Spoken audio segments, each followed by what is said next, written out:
নবীনচন্দ্র সেনের কথায় তোপের গর্জন ঘন, ধূম অগ্নি উদ্গীরণ, জলধর মধ্যে যেন অশনি সম্পাদ। যে প্রবল দাবদাহে দক্ষিণবঙ্গ এখন ঝলসাচ্ছে, এবার তাই যেন পৌঁছে গেল পাহাড়ের রাজনীতিতেও। মিরিকের জনসভায় দাঁড়িয়ে গোর্খা জনমুক্তি মোর্চার বিরুদ্ধে সুর আরও তীব্র করলেন মমতা বন্দ্যোপাধ্যায়। সরাসরি চ্যালেঞ্জ জানিয়ে বললেন, সরকারের সঙ্গে সংঘাতে গেলে চূর্ণ বিচূর্ণ হতে হবে মোর্চাকে। স্কুলে বাংলা পড়ানো নিয়ে সংঘাতের মেঘ জমতে শুরু করেছিল আগেই। যে ইস্যুতে অক্সিজেন নিয়ে মোর্চা পাহাড়ে নতুন করে আন্দোলনের সুর চড়াতে চাইছিল, মুখ্যমন্ত্রী আজ সেটাকে কার্যত ভোঁতা করে দিলেন। বললেন, পাঠ্যসূচিতে বাংলা আবশ্যিক নয়, ঐচ্ছিক। আমরা এই নিয়ে আলোচনা আসবো, কিন্তু তার আগে শুরুতেই আপনাদের দেখাবো মিরিকের জনসভায় দাঁড়িয়ে মোর্চাকে চ্যালেঞ্জ রাজ্যের মুখ্যমন্ত্রী। किसको धमकी देता है, किसका चमकी देता है? हमारा जिंदगी में हम बंदूक को कभी नहीं डरा। गवर्नमेंट को टक्कर लेना ठीक नहीं है। जो हमसे टकराएगा चुर हो जाएगा। ये हमारा टक्कर है। মিরিক পুরসভা জয়ের পর প্রথমবার পাহাড় সফরে গিয়ে এই ভাষাতেই গোর্খা জনমুক্তি মোর্চাকে হুঁশিয়ারি দিলেন মমতা বন্দ্যোপাধ্যায়। সোমবার মিরিক যাওয়ার পথে সৌরিনী বাজার এলাকায় মুখ্যমন্ত্রীকে কালো পতাকা দেখানোর চেষ্টা করেন কয়েকজন মোর্চা সমর্থক। 8-10 लोग नीचा से ऊपर में उठा मेरे को काला फ्लैग दिखाने के लिए। हम क्यों मिरिक आ रहा है? हम तो गाड़ी रुक दिया, हम बोला आ जाओ आ जाओ। मैंने उसको बुला लिया, आ जाओ। मैं जो बुला लिया उसको भाग गया। इतना जोर से छूटा, इतना जोर से भागा, इतना कवर्डाइज है और बड़ा बड़ा बात करते हैं। कंचनजंगा को कालो फ्लैग से ढका नहीं जाता, आसमान को काला फ्लैग से ढका जाता। মাসখানেক পরেই জিটিএ নির্বাচন, সেখানে ক্ষমতা ধরে রাখতে মরিয়া মোর্চা। অন্যদিকে মিরিক জয়ের পর জিটিএ দখলে আত্মবিশ্বাসী তৃণমূল। এই সংঘাতের আবহে জিটিএর হিসেব নিয়ে এদিন কার্যত হুঁশিয়ারি দিয়েছেন মুখ্যমন্ত্রী। जीटीए को जो रुपया मिला है गवर्नमेंट से, हम इसको स्पेशल ऑडिट करेंगे। ठीक से काम हुआ कि नहीं हुआ, law will take its own course. हम स्पेशल ऑडिट करेंगे, हम गवर्नमेंट को भी करते हैं। অডিট করানোর সিদ্ধান্তকে মোর্চা ইস্যু করতে পারে, সেই সম্ভাবনার কথা মাথায় রেখে মুখ্যমন্ত্রী এদিন টেনে আনেন তৃণমূল পরিচালিত কোচবিহার পুরসভার প্রসঙ্গ। কোচবিহার म्यूनिसिपैलिटी में हमारा कंप्लेन आया हमारा बोर्ड का खिलाफ, हम चेयरमैन को रिजाइन करा दिया। आपका नॉर्थ बंगाल में अगर जीटीए अगर चोरी किया, अगर ये प्रमाण होता है सबूत से, तो हम क्यों छोड़ेगा? গোটা বক্তৃতায় একবারও গুরুংয়ের নাম নেননি মমতা, যদিও স্পষ্ট বুঝিয়ে দিয়েছেন তার লক্ষ্য আসলে কে। इतना हमको मत दिखाओ। जो लोगों का खिलाफ में मदन तमंग केस का मर्डर केस पड़ा है, जो लोगों का खिलाफ में कोर्ट में केस चल रहा है, जो लोगों के खिलाफ में इतना सब है, वो क्या हमको धमक डराता है? স্কুলে বাংলা ভাষা সংক্রান্ত সরকারি সিদ্ধান্তের জেরে সন্ধ্যে 6টা থেকে রাত 8টা পর্যন্ত পাহাড়বাসীকে আলো নিভিয়ে রাখার আহ্বান জানিয়েছে গোর্খা জনমুক্তি মোর্চা। মিরিকের সভা থেকে তা নিয়েও তীব্র কটাক্ষ ছুড়ে দিয়েছেন মমতা। बोलता है लोड शेडिंग कर दो। अरे लोड शेडिंग हम बंद कर दिया, और वो बोलता सब अंधकार में रहो। क्यों अंधकार में, आधार में क्या करोगे? चुप चुप को क्या करोगे, क्या करोगे? सबको डार्क में लाइट ऑफ करके रखेगा और तुम्हारा लाइट ऑन रहेगा।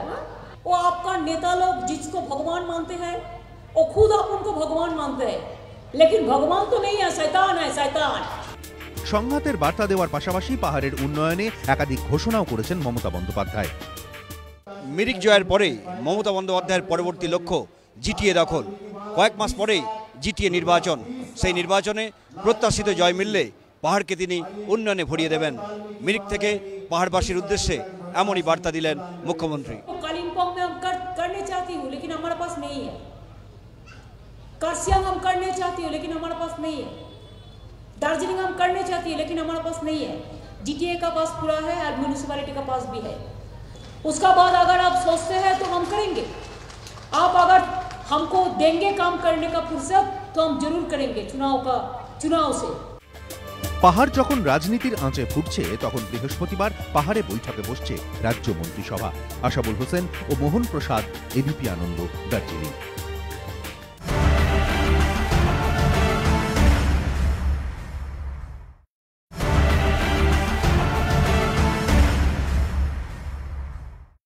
সোহনবাবু, আপনি দ্বিমুখী না ত্রিমুখী আক্রমণ বলবেন আমি জানি না, কিন্তু এত সরাসরি চ্যালেঞ্জ।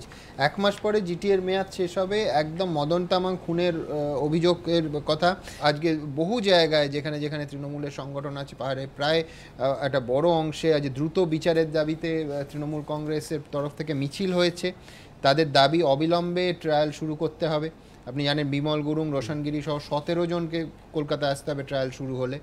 এবং অবশ্যই এই অডিট, স্পেশাল অডিট হবে, একদম মঞ্চ থেকে ঘোষণা করছেন। তো নির্বাচনের দামামা বেজে গেল। না না, সে তো ঘটনা। দেখুন মানে 80-র দশকের 90-র দশকের নেক্সট টার্গেট জিটিএ 2000 মানে শুরুর দিকের যে সময়টা, সেই তার সঙ্গে পার্থক্য তো এই জায়গাতে। মানে মমতা বন্দ্যোপাধ্যায় কিন্তু কড়া হাতে প্রশাসনকে পরিচালনা করছেন এবং প্রশাসনকে প্রশাসনিক যে বার্তাগুলো, সেই বার্তাগুলো প্রতি মুহূর্তে মানুষের কাছে নিয়ে যাচ্ছেন এবং এ ব্যাপারে কোনো রেয়াত করা হবে না। পাহাড়ে যে দীর্ঘদিন ধরে ধরুন দাদাগিরির তরফ থেকে বলা হচ্ছে প্রতিহিংসা রাজনীতি। না না, প্রতিহিংসা রাজনীতি কোনো জায়গাতেই নয়, একেবারে উন্নয়নের রাজনীতি।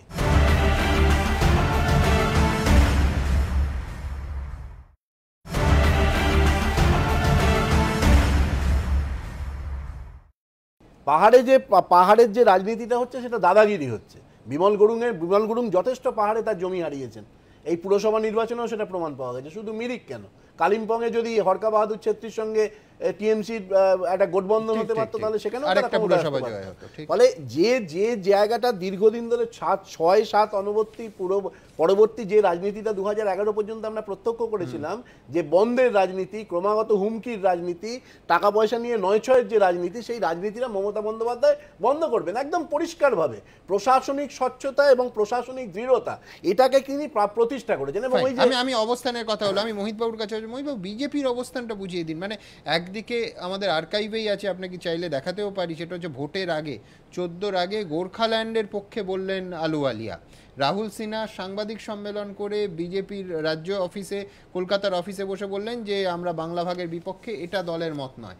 আবার সেই একই জিনিস আলুওয়ালিয়া বাংলা পড়ানোর, উনি এখন সুইডেনে ছিলেন, সুইডেন থেকে চিঠি লিখলেন দেশের প্রধানমন্ত্রীকে যে বাংলা পড়ানোর বিপক্ষে। দিলীপ ঘোষ কালকে একেবারে ক্যামেরার সামনে বলেছেন যে এই রাজ্যে যারা আছেন তারা বাংলা শিখুন, আমরা এটাই চাই। কিন্তু দুজনের অবস্থান দলের মধ্যে 180 ডিগ্রির ফারাক। দেখুন, বাংলার বিষয়টা এখন আর গুরুত্বপূর্ণ নয়, কারণ আজকের ওই মমতা বন্দ্যোপাধ্যায় যতই গর্জন করুন না কেন, বাংলার ব্যাপারে কিন্তু উনি না, কিন্তু স্টেট বিজেপিকে তো ক্লিয়ার করতে হবে বিষয়টা। আলুওয়ালিয়া তো একজন এমপি, তিনি পাহাড় থেকে নির্বাচিত, তার কিছু বিশেষ কনসার্ন থাকে, তিনি তার থেকে মাঝে মাঝে, এটা তো কোনো আমাদের এ পার্টি নয় যে একেবারে সবার মুখ কেটে দেবে, তিনি তার কনসার্ন থেকে মাঝে মাঝে কিছু বলেছেন, কিন্তু সেটা রাজ্য বিজেপির সঙ্গে অনেক সময় একমত নাই হতে পারে। এতে কিছু আসে যায় না, এতে কোনো সংঘাতের কোনো ব্যাপার নেই। একটা তো ভিন্ন মত থাকতেই পারে, এবং উনি একজন এমপি হিসেবে ওনার একটা বিশেষ কনসার্ন আছে, বলেছেন ভালো, এটাও একটা মত। না না, দলের মতামত তো আমাদের সভাপতি দিয়েছে, আমাদের দলের কোনো মতামত নেই। সারেন্ডার করলেন, বাংলা ভাষাকে অপমান করলেন মমতা বন্দ্যোপাধ্যায়, বাংলা ভাষাকে অপমান করলেন, এখানে বললেন যে বাংলা হবে, আর দার্জিলিংয়ে গিয়ে হাত তুলে বললেন আর আবশ্যিক নয়, ঐচ্ছিক। মমতা বন্দ্যোপাধ্যায় বাংলা ভাষাকে আজকে অপমান আপনি কি বলছেন যে বাংলা আবশ্যিক করা উচিত ছিল? করেছেন মমতা বন্দ্যোপাধ্যায় অপমান করেছেন বাংলা ভাষাকে, অপমান করেছেন মমতা বন্দ্যোপাধ্যায় বাংলা ভাষাকে আজকে মিরিকে গিয়ে। আপনি কি বলছেন বাংলা আবশ্যিক করা উচিত ছিল? প্রথম কথা, আবশ্যিক ঐচ্ছিক ভিন্ন ব্যাপার। মমতা বন্দ্যোপাধ্যায় এখানে বলেছেন সবাইকে বাংলা পড়াবেন আবশ্যিক। পাহাড়ে গিয়ে গুরুং সাহেবের চিৎকার শুনে অন্য চিৎকার করলেন, কিন্তু বাংলা ভাষাকে জলাঞ্জলি দিয়ে দিলেন। ওখানে গিয়ে বলে দিলেন আবশ্যিক নয়, ঐচ্ছিক করতে হবে। তাহলে কিসের এত গর্জন? একটা আপনারা কোনটা চাইছেন? না শুনুন, ভাষা সূত্র ব্যাপারটা এরকম নয়, এটা একটা ত্রিভাষা সূত্র। ভারতবর্ষের সমস্ত রাজ্যগুলি, তামিলনাড়ু ছাড়া সমস্ত রাজ্যগুলিতেই চলে, এবং সেখানে তার বিভিন্ন ভ্যারিয়েশন আছে। ইংরেজি, নেপালি, হিন্দির পর কেউ চাইলে বাংলা শিখতে পারবে। এর এটাই বলছুন, বিভিন্ন ভ্যারিয়েশন আছে। যেমন ধরুন, প্রধান যে বিষয়টি হচ্ছে উর্দু নিয়ে, যেমন অন্ধ্রপ্রদেশে সেখানে যেমন যেখানে যেরকম নেপালি যে সমস্যা হচ্ছে, ধরুন হিন্দি, নেপালি, আমি বুঝলাম। মোহিত বাবু, আপনি তো সমালোচনা করলেন, আপনি বললেন পাহাড়ে গিয়ে বাংলাকে অপমান প্রমাণ করলেন। আপনি কি চাইছেন যে মমতা আমি বন্দ্যোপাধ্যায় এটা চাইছি আবিষ্কার না, করুন? না, Yes or no? আমাদের এখানে হ্যাঁ কি যে না? 3 ল্যাঙ্গুয়েজ ফর্মুলা হ্যাঁ। বিভিন্ন জায়গায় চলছে, হ্যাঁ। সেখানে যেমন আমি বললাম যে হ্যাঁ। উর্দু এতে যেটা অন্ধ্রপ্রদেশে বা অন্য জায়গায় হয়, সেখানে হিন্দি উর্দু দুটো কম্পোজিট ল্যাঙ্গুয়েজ ধরে হ্যাঁ। নিয়ে দুটোরই ক্লাসে কিছু কিছু মার্কস করে হয়। হ্যাঁ। তো এরকমভাবে বিভিন্ন অ্যারেঞ্জমেন্ট করে জিনিসগুলো করা যায়, সেরকম ভাবে করা হবে। আজকে তো এটা ঘোষণাই তো- করলেন এটা- তাই যে যিনি চাইবেন বাংলা প্রথম না না ভাষা না না হিসেবে না না নিতে না পারবেন। যিনি চাইবেন নয়, দুটোই পড়ানো হবে, এবং সেটা কোন ক্লাস থেকে কোন ক্লাস পর্যন্ত আবশ্যিক হবে, কোনটা ঐচ্ছিক হবে, আচ্ছা। এটা মনে রাখবেন। শুধু পশ্চিমবঙ্গের সমস্যা নয়, দুটোই এটা আবশ্যিক হ্যাঁ হ্যাঁ এর পক্ষে দুটো- আপনারা। দুটোই আবশ্যিক, বিভিন্ন ক্লাসে বিভিন্ন কিন্তু পাহাড়ে অন্যরকম বোঝাচ্ছেন, এবং পাহাড়ে এবং ওখানে না বোঝাচ্ছেন না না, যে আপনি নেপালি চুপ করবেন না, চিঠি আপনি লিখেছেন, চুপ করবেন না, আপনি জানেন না, একদম, আপনি নেপালি না জেনে লিখে কথা বাঙালি বলছেন। বাংলা কে বলছে, বলেছে, কে বলেছে? আপনি এটা বাজে কথা আমি বলছেন। দ্রুত না জেনে দ্রুত একবার এই অংশটা দেখে নেব। हम कभी नहीं बोला कि बंगाली पहाड़ में कंपलसरी होगा, झूठा है। স্কুল কলেজে ধর্মঘটের ডাক, কালো পতাকা লাগানো, মিছিল, আলো নিভিয়ে প্রতিবাদ। রাজ্য সরকারকে নিশানা করে পাহাড়ে সবই করছে গোর্খা জনমুক্তি মোর্চা। কিন্তু সোমবার মিরিকের জনসভা থেকে বিমল গুরুংদের প্রচারের সব অস্ত্রকে কার্যত ভোতা করে দিলেন মুখ্যমন্ত্রী। স্পষ্ট জানিয়ে দিলেন, স্কুলের ভাষা নিয়ে পাহাড়ে উদ্দেশ্য প্রণোদিতভাবে মিথ্যে প্রচার চালানো হচ্ছে। পাহাড়ে বাংলা ভাষাকে আবশ্যিক করেনি রাজ্য সরকার। जीटीए चुनाव आ रहा है, चुनाव का पास में कोई इशू नहीं है, बंगाली नेपाली शुरू किया। हम कभी नहीं बोला कि बंगाली पहाड़ में कंपलसरी होगा, झूठा है। कोई चाहते हैं नेपाली हम 1 नंबर में पढ़ेगा, पढ़ो। कोई चाहते हैं हिंदी पढ़े, पढ़ो। अगर पहाड़ के लिए हम चौथा लैंग्वेज बंगाली करते हैं तो राइट वर्ड्स को, तो क्या ऐतराज है? কিন্তু কেন পাহাড়ে বাংলাকে ঐচ্ছিক করার ভাবনা, যুক্তি সহকারে তারও ব্যাখ্যা দিয়েছেন মমতা বন্দ্যোপাধ্যায়। मिरिक का आदमी खाली मिरिक में नौकरी मिलेगा, अब कलकत्ता में नौकरी करने नहीं जाएगा, अब सिलीगुड़ी में नहीं जाएगा, अब अलीपुरद्वार नहीं जाएगा, अब मुर्शिदाबाद नहीं जाएगा। आपका ये फार्म मिदनापुर में काम नहीं कर रहा है, कितना कर रहा है, तो उसका लैंग्वेज थोड़ा सा भी पता नहीं चलेगा, कैमो नाचो, ये बात भी नहीं कह सकता है, तो क्या और उसका नौकरी मिलेगा कैसे? যদিও মুখ্যমন্ত্রীর এই ঘোষণার পরও সুর নরম করতে নারাজ মোর্চা নেতৃত্ব। हम लोग ये कंटिन्यू रहेगा जब तक उन गवर्नमेंट ऑफ वेस्ट बंगाल की तरफ से रिटन लेटर हम लोग के पास में नहीं आएगा कि उसमें लिखना होगा कि ये ऑप्शनल सब्जेक्ट है, वो जो भी ले भी सकता है, ये चॉइस का स्टूडेंट का चॉइस का ऊपर में है, ये लिखना चाहिए। মোর্চা তৃণমূল এই তরজার আঁচ আরও বাড়িয়েছে দার্জিলিংয়ের বিজেপি সাংসদের একটি চিঠি, যেখানে সুরেন্দ্র সিংহ অহলুওয়ালিয়া দাবি করেছেন পাহাড়বাসীর ওপর জোর করে বাংলা ভাষা চাপিয়ে দেওয়া হচ্ছে। তা রুখতে প্রধানমন্ত্রীর হস্তক্ষেপও দাবি করেছেন এই বিজেপি সাংসদ। যদিও বিজেপিরই রাজ্য সভাপতি আবার বাংলা ভাষা পড়ানোর পক্ষে। রাজ্য সরকার চাইছে রাজ্যে ভাষা চালু হোক, আমরাও চাই বাংলায় যারা থাকেন তারা বাংলা ভাষা শিখুন। পাহাড় নিয়ে বিজেপির শ্যামরাখি না কুলরাখি পরিস্থিতি এই প্রথম নয়। কয়েক বছর আগে মোর্চার সুরেই গোর্খাল্যান্ডের পক্ষে সওয়াল করেছিলেন অহলুওয়ালিয়া। যদিও রাজ্য বিজেপি জানিয়েছিল তারা বাংলা ভাগের বিরোধী। এবারও কার্যত একই পরিস্থিতি, যার প্রেক্ষিতে বিজেপিকে আক্রমণ করতেও ছাড়েননি মমতা বন্দ্যোপাধ্যায়। और आपका एक एमपी है, दिल्ली में रहता है, स्वीडन में जाके लेटर लिखता है ममता बनर्जी बंगाली कंपलसरी कर दिया। उन्होंने देखा क्या किया? नहीं देखे, फिर तो चुनाव का टाइम में आएंगे वोट के लिए और तब कहेंगे कि गोरखालैंड देंगे और हमको वोट दे दो। यही तो बात है, और तो कभी दार्जिलिंग का डेवलपमेंट नहीं किया है। নেত্রীর সুরেই বিজেপি সাংসদকে নিশানা করেছেন তৃণমূল মহাসচিব। আলুওয়ালিয়া চিরকাল বাংলায় পড়াশুনো করলো, কলকাতা বিশ্ববিদ্যালয়ে পড়াশুনো করলো, হারিঞ্জ হোস্টেলে থাকলো, আসানসোলে বাঙালি কন্যাকে বিবাহ করলো। তো আলুওয়ালিয়া তো নিজেই বাংলাটা ভালো বলতে পারে, তাহলে কি আলুওয়ালিয়া বাংলা শেখেনি? সব মিলিয়ে জিটিএ নির্বাচনের আগে গনগনে পাহাড়ের রাজনৈতিক আঁচ। আশাবুল হোসেন, মোহন প্রসাদ ও অর্ণব মুখোপাধ্যায়, এবিপি আনন্দ। উদয়নদা, ভাষা আন্দোলন কি দ্রুত মোমেন্টাম গেইন করতে পারে? মানে পৃথিবীর ইতিহাসে আমাদের বাংলাদেশ, শিলচর সব জায়গা থেকে উদাহরণ দেয়া যায়। গুরুংরা চেয়েছিলেন যে আবেগটা, যেটা তাদের যাত্রাভিমান নিয়ে তলানিতে, সেটাকে আবার দ্রুত জিটিএ নির্বাচনের আগে ওপরে নিয়ে যেতে। তো কোথাও কি সেটাই আজকে এই ঐচ্ছিক ঘোষণা করে মমতা বন্দ্যোপাধ্যায় জল ঢেলে দিলেন? না, সেটা তো খানিকটা জল ঢাললেনি, কিন্তু যেটা লক্ষণীয় সেটা হচ্ছে যে ভাষা আন্দোলনের যে বিভিন্ন জায়গায় ভাষা একটা ইমোটিভ ইস্যু হিসেবে কাজ করেছে পলিটিক্যাল মুভমেন্টের ক্ষেত্রে, যখন সেই ভাষাভাষীর মানুষরা নিজেদের বিচ্ছিন্ন বোধ করেছেন তখন যে আমার ভাষা এখানে গুরুত্ব পাচ্ছে না, বা আমার ভাষা নিয়ে আমি যে কাজটা করতে চাইছি সেটা করতে পাচ্ছি না, এই জায়গাটা যখন হয়েছে, হ্যাঁ তখন হয়েছে। কিন্তু গোর্খাল্যান্ড মানে গোর্খাদের ক্ষেত্রে সেটা অবশ্যই বলা যায় না, কারণ সেখানে তাদের তো নিজস্ব ভাষায় তারা কাজ চালাতেই পারছেন, পড়াশোনা করতেই পারছেন। কাজী পশ্চিমবঙ্গ সরকার জোর করে তাদের ওপর তো কোনো বাংলা ভাষা চাপিয়ে দিচ্ছে না, বা তাদের ভাষাটাকে অচ্যুত করা হচ্ছে, সেরকম কোনো তো বিষয় নেই। এখন মুশকিল হয়েছে মোর্চার নেতাকে বলতে হচ্ছে যে মানে প্রায় যায় সুরে যে লিখে দিতে হবে, মানে কি আইনি তো হয়নি, কি লিখে সেগুলো তো মানে হাত থেকে একটা ইস্যু ফসকে যাওয়ার এগুলো তো জাস্ট আলটপকা মন্তব্য, এগুলোকে করে গুরুত্ব দেওয়ার কিছু নেই। কিন্তু সবচেয়ে বড় বিষয় যেটা, সেটা হলো পাহাড়ের রাজনীতি সমতলের রাজনীতির মতো অনেকটা চেহারা নিচ্ছে, যেখানে মানে মূল সাংস্কৃতিক রুট যেটা, আপনি যেহেতু ভাষার প্রশ্নটা আজ এসছে সেহেতু এই প্রশ্নটা বলা যায় যে মূল সাংস্কৃতিক রুট যেটা সেটা বিচ্ছিন্ন হয়ে যাচ্ছে। কারণ পাহাড়ের রাজনীতিতে তো বাঙালি, গোর্খা বা লেপচা বা আরও যে জনজাতিগুলো আছে তারা সবাই মিলিত মিশ্রিত একটা সংস্কৃতি ছিল। ওখানে জগদীশ বোসের বাড়ি ছিল দার্জিলিংয়ে, আমি দেখেছি, আমরা জানি যে রাহুল সাংকৃত্যায়নের ওখানে থাকতেন, হ্যাঁ ওখানে সিস্টার নিবেদিতা ছিলেন, ওখানে দেশবন্ধু চিত্তরঞ্জন দাস তার মারা গেছেন ওখানেই।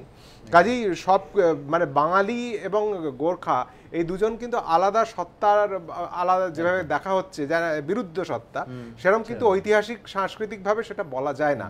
এখন সুরিন্দর সিং আলুওয়ালিয়া রাজ্যের শিক্ষামন্ত্রী যেটা বললেন, আমি খানিকটা এগ্রি করছি তার সাথে, কারণ সুরিন্দর সিং আলুওয়ালিয়া তো পার্লামেন্টেও অসাধারণ বাংলা বলেন, বাংলায় বক্তৃতা করেন, আমি তো শুনেছি, এবং রাজ্য বিজেপির দু একজনের থেকে ভালো বাংলা বলেন, মানে বাঙালি নেতাদের থেকে।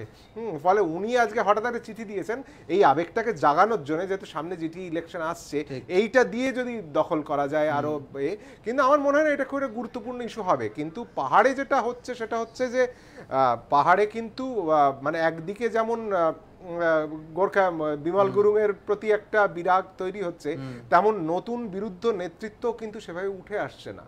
উঠে আসার একটা চান্স ছিল, যেটা সুমন বলার সময় বলছিল যে যদি হরকা বাহাদুর ছেত্রীর সাথে মিলন হতো, হ্যাঁ হরকা বাহাদুর ছেত্রীর সাথে মিলন হয়েছিল বিধানসভা নির্বাচনে, সেটা ভেঙে গেল কেন? সেটাও কিন্তু ইন্ট্রোস্পেকশনের দরকার আছে তৃণমূল কংগ্রেসের।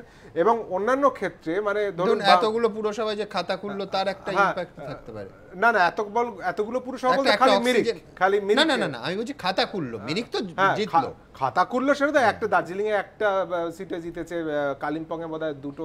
হ্যাঁ 18 থেকে 30% কতদিন থাকবে দেখা যায়, পুরসভায় 18 থেকে 30% মনে রাখতে হবে। এর আগের বারের যে মিরিকে নির্বাচন হয়েছিল তাতেও এই বিমল গুরুং বিরোধী 5 জন জিতেছিলেন, এবং তারা এক সপ্তাহের মধ্যে আবার তাদের নিজেদের ফিরে যান। আপনারা তো বিমল গুরুংয়ের সঙ্গেই আছেন, এবার ওই যে 5 জনকে শিলিগুড়িতে এনে, এটা তো তৃণমূলের নতুন কালচার, তৃণমূলের নতুন কালচার, তো অন্য দলের এদের নিয়ে নেওয়া। আমি দ্রুত আরেকবার রাজনীতির কথায় ফিরবো। বুথ স্তরে বিজেপি বুথ স্তরে পৌঁছানোর চেষ্টা করছে, এবং জল্পনা যে কামদুনির আন্দোলনের দুই মুখ টুম্পা এবং মৌসুমী, তাদের নাকি প্রস্তাব দেওয়া হয়েছে বিজেপির তরফ থেকে। সত্যি মিথ্যে জানি না, জল্পনা নিয়ে আমাদের সাংবাদিক পৌঁছে গেছিলেন তাদের কাছে, কি বলছেন তারা। একজন কামদুনির মেয়ে, অন্যজন কামদুনির বউ, কিন্তু একই বন্ধুর জন্য দুজনেই হয়ে উঠেছিলেন প্রতিবাদের মুখ। কলকাতা থেকে দিল্লি মোমবাতি জ্বালিয়েছেন, মিছিল করেছেন। সূত্রের খবর, কামদুনির এই দুই প্রতিবাদী মুখকেই দলে টানতে চাইছে বিজেপি। সেই মর্মে দুজনকে প্রস্তাবও দেওয়া হয়েছে। কিন্তু কি বলছেন টুম্পা? বিজেপি থেকে আমাকে বলা হয়েছিল যে ওদের পার্টিতে যোগ দিতে, কিন্তু আমি সেরকম কোনো এখন ডিসিশন নিতে পারিনি যে বিজেপিতে যাব কিনা। যদিও যাই বিজেপিতে কোনোদিন জয়েন করি, তাহলে একটা উদ্দেশ্য নিয়েই যাব যে মানুষের যাতে ভালো হতে পারে। টুম্পা বিজেপির প্রস্তাব পেয়েছেন বলে দাবি করলেও মৌসুমী অবশ্য এই প্রশ্নে কৌশলী অবস্থান নিয়েছেন। প্রস্তাব আসুক আর না আসুক এটা বড় ব্যাপার নয়, কিন্তু আসলেও সেটা এই মুহূর্তে তো রাজনীতির কথা আমি ভাবতে চাই না। আমি যদি সত্যি কোনোদিন রাজনীতিতে যাই তাহলে অবশ্যই সাধারণ মানুষের বা যে অন্যায়ের বিরুদ্ধে অবশ্যই প্রতিবাদ করব, সেটা সময় বলবে আমি রাজনীতি করব কি না করব। বিজেপি সূত্রে অবশ্য দাবি, টুম্পা মৌসুমীর মধ্যে একজন তাদের প্রস্তাবে কোনো আগ্রহ দেখাননি, কিন্তু আরেকজনের ব্যাপারে এখনও ইতিবাচক বিজেপি। চেষ্টা হচ্ছে অন্তত একজনকে দলে টানার। পঞ্চায়েত নির্বাচনকে পাখির চোখ করে আগামী বুধবার থেকে 15 দিনের বিশেষ বুথ চলো অভিযান শুরু করছে বিজেপি। তাৎপর্যপূর্ণভাবে এই অভিযান শুরু হবে কামদুনি থেকেই, কামদুনি দিবসের দিন। বিজেপি যেদিন বুথ চলো অভিযান শুরু করছে 2013 সালের সেই 7ই জুন কামদুনিতে ঘটে গিয়েছিল ভয়ঙ্কর ঘটনা। এক কলেজ ছাত্রকে তুলে নিয়ে গিয়ে গণধর্ষণ করে নৃশংসভাবে খুন করা হয়েছিল। চেষ্টা হয়েছিল দেহ লোপাটের, জানিয়ে উত্তাল হয়েছিল রাজ্য রাজনীতি। কামদুনির আঁচ লেগেছিল জাতীয় রাজনীতির গায়েও। সেই কামদুনি থেকেই বুথ চলো কর্মসূচির সূচনা করবেন বিজেপির রাজ্য সভাপতি। রাষ্ট্রীয় সন্ত্রাস এবং শাসক দলের রক্তচক্ষু উপেক্ষা করে কামদুনির 2 তরুণী আন্দোলন করেছিল। নিঃসন্দেহে পশ্চিমবঙ্গের সাম্প্রতিক রাজনীতিতে তারা প্রতিবাদের মুখ এবং তাদের কথা বাংলা তথা বাংলার বাইরের মানুষও জেনেছিল। তো স্বাভাবিকভাবেই আমরা চাইব ওই মুখগুলো আমাদেরও গণ আন্দোলনে সামিল হোক। যদিও বিজেপির এই কর্মসূচিকে প্রকাশ্যে গুরুত্ব দিতে চাইছে না তৃণমূল। ওদের তো কোনো কর্মসূচি নেই, সব রকম করে দেখলো, অস্ত্র দেখলো, এ দেখলো, তা দেখলো, লোক নেই, বিস্তার হবে কি করে? কামদুনির যারা সেই পরিবার তো 2 দিন আগে মমতা বন্দ্যোপাধ্যায়ের সঙ্গে দেখা করে তার প্রতি আস্থা জানিয়েছে। পদ্ম শিবিরের বিরুদ্ধে সুর চড়িয়েছেন তৃণমূল সাংসদ অভিষেক বন্দ্যোপাধ্যায়ও। নিজের লোক নেই, নেতা নেই, কর্মী নেই, লক্ষ্য নেই, দিশা নেই, কর্মসূচি নেই, দিল্লি থেকে লোক এনে হিন্দিতে ভাষণ দিয়ে পরের ফ্লাইট করে চলে যাচ্ছে আর এজেন্সিকে টাকা দিয়ে ফ্ল্যাগ পোস্টার লাগাচ্ছে। এরা আবার বড় বড় কথা বলে। মমতা বন্দ্যোপাধ্যায় যে উন্নয়নের কাজ করেছে, মমতা বন্দ্যোপাধ্যায় যদি বাংলার মানুষকে বাংলার কন্যাদের কন্যাশ্রী দিয়ে থাকে, দিলীপ ঘোষের মতো নেতারা অস্ত্রশ্রী দিচ্ছে, তরবারশ্রী দিচ্ছে। এটাই তো তাদের অবস্থা। স্বভাবসিদ্ধ ভঙ্গিতে অনুব্রত মণ্ডলের দাবি, এরকম জনসংযোগ অনেক আগেই শুরু করে দিয়েছেন তিনি। আমরা রাজনীতি কারো কাছে শিখবো না, আমরা রাজনীতি শিখবো একজনের কাছে, সেটা তার নাম মমতা ব্যানার্জি। আমরা পরের কাছে রাজনীতি শিখবো না, আমাদের এই মমতা ব্যানার্জি রাজনীতি শিখিয়ে দিয়ে গেছে। এই দেখুন, আমাদের অলরেডি কাল থেকে বুথে কাজ আরম্ভ হচ্ছে। আমরা কি কি করেছি? বিজেপি সূত্র খবর, রাজ্যের 77,000 বুথের মধ্যে এখনো 50% বুথেই সংগঠন গড়ে তোলা সম্ভব হয়নি। তাতেও পঞ্চায়েত নির্বাচনে তৃণমূলকে জোর টক্কর দিতে চাইছে বিজেপি। এপ্রিলে রাজ্যে এসে অমিত শাহ হাতে কলমে দেখিয়ে দিয়ে গিয়েছেন কিভাবে বুথ স্তরে সংগঠন গড়ে তুলতে হবে। সেই মতো কার্যত চমক দিয়েই অভিযানে নামতে চাইছে বিজেপি। বুথ সংগঠন গড়ে তোলার কাজে প্রশিক্ষণ দেওয়া হয়েছে 15,000 কর্মীকে। দীপক ঘোষ, অর্ণব মুখোপাধ্যায় ও রঞ্জিত সাউ, এবিপি আনন্দ। মইদুল, কোথাও একটা পাহাড়ে কিন্তু দুর্নীতির বিরুদ্ধে লড়াই এবং দুর্নীতি বনাম উন্নয়ন এইরকমও একটা ছবি খাড়া করার চেষ্টা করলেন মমতা বন্দ্যোপাধ্যায়। যে জন্য এই স্পেশাল অডিটের কথা আসছে, যে জন্য উন্নয়নের কথা আসছে এবং খরচের কথা আসছে, খরচের যৌক্তিকতা এবং খরচের স্বচ্ছতা। Absolutely, I think Mamata Bandyopadhyay যেটা এখন এই স্পেলে, বিশেষ করে 2016-র পরে যখন অনেকটা ভোট বাড়ালেন, অনেক সিট বাড়ালেন, অনেক বেশি কনফিডেন্ট, তো তখন এখন একটা ইমেজ মেকওভারের একটা বিষয় চলে আসছে। কারণ এই কোথাও একটা আইডেন্টিটি পলিটিক্সটাকে উন্নয়ন দিয়ে আটকানোর চেষ্টা করছে। That's right.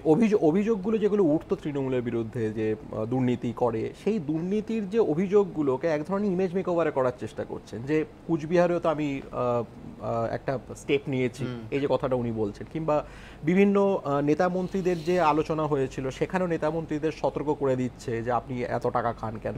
তো আই থিঙ্ক একটা ইমেজ মেকওভারের একটা চেষ্টা হচ্ছে। কিন্তু উল্টো দিকে দার্জিলিংয়ের প্রশ্নে বিজেপির সমস্যাটা হলো যে, কিন্তু এটা শুধু গত 2014-র পর থেকে নয়। আপনি যদি 2009 থেকে 14টা দেখেন, যশবন্ত সিং যখন ওখানে এমপি ছিল, তারও একই সমস্যা ছিল। কারণ বিজেপির তো দার্জিলিংয়ে তো কোনো তার ভোট বেস নেই। এটা বেসিক্যালি হচ্ছে গুরুংদের যে ভোটটা, সেটাই হচ্ছে বিজেপিতে ট্রান্সফার হয়েছে।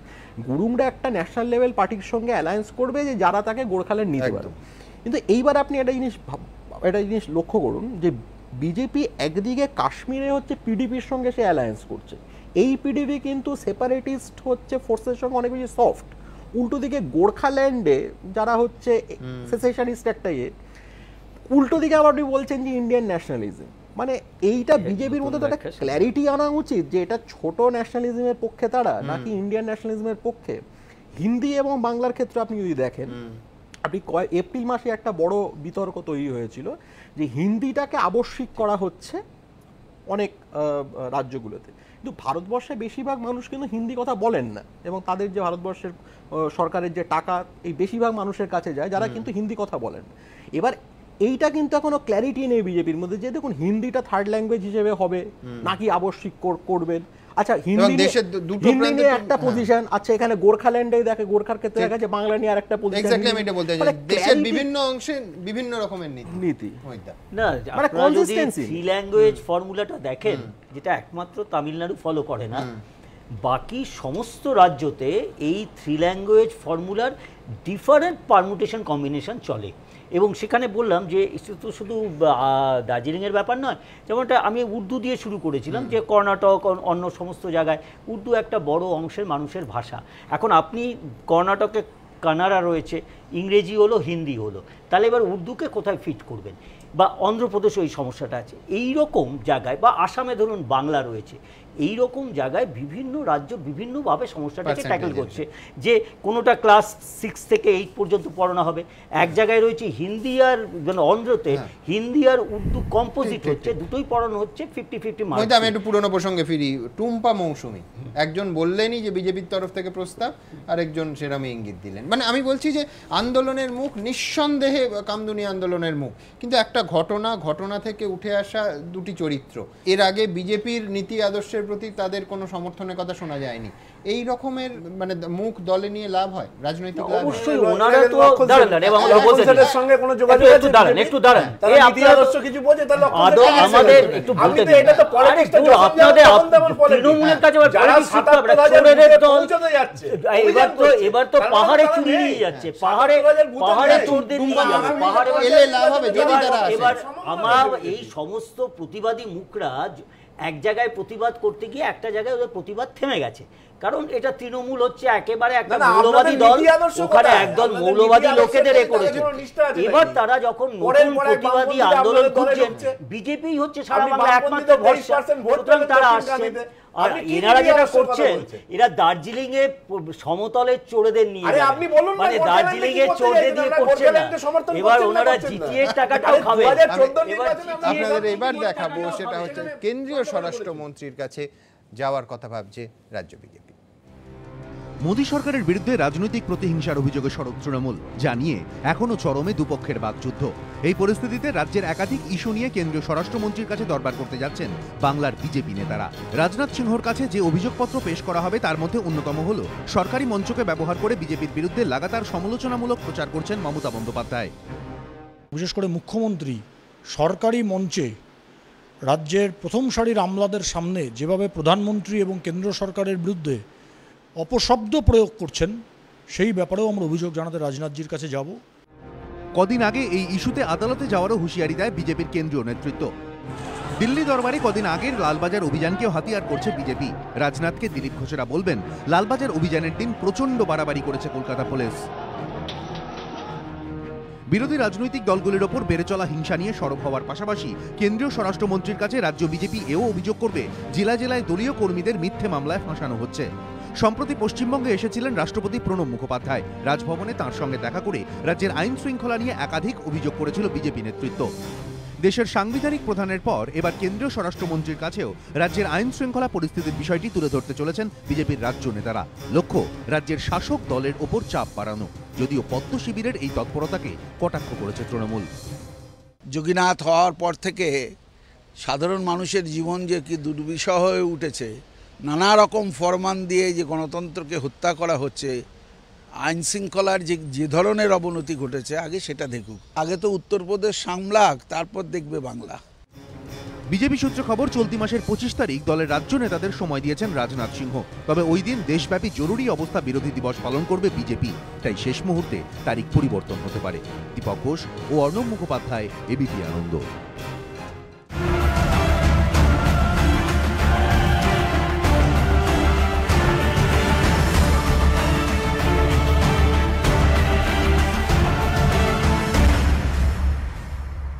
ঘণ্টাখানেক সঙ্গে সুমন নিবেদন করছে আধুনিক টিএমটি বার্স, ভরসা হমেশা।